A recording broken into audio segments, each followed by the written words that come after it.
Singapore/Kuala Lumpur, Reuters.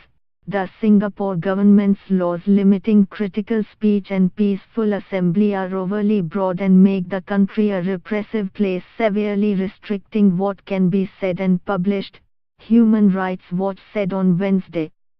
In its first wide-ranging report on Singapore in 12 years, the group called on the government to amend or repeal laws and rules that restrict speech and assembly and drop charges against individuals for peaceful expression and gatherings. Singapore's Ministry of Communications and Information did not have an immediate comment on the report. The government has held the position that Singapore's laws and regulations were needed to maintain social order and harmony. The Singapore Attorney General's office has started contempt of court proceedings against the Prime Minister's nephew, and authorities are prosecuting a prominent human rights activist for organizing assemblies without permits.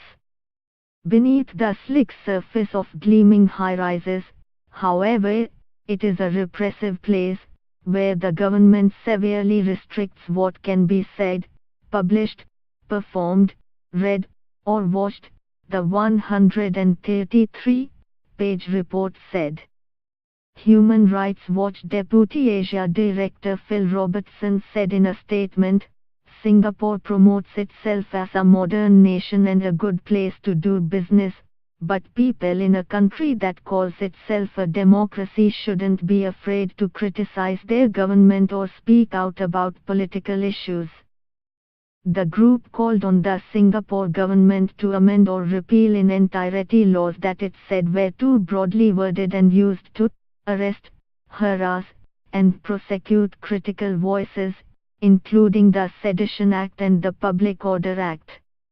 The report is partly based on interviews with civil society activists, journalists, lawyers, academics, and opposition politicians, many of whom declined to be identified, due to fear of possible repercussions, the group said.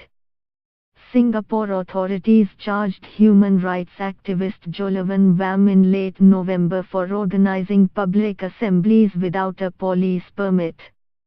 In August, the Singapore Attorney General's office began court proceedings against Ly Cheng-gu, the grandson of the country's founder, over a Facebook post in which he said the government is very litigious and has a pliant court system.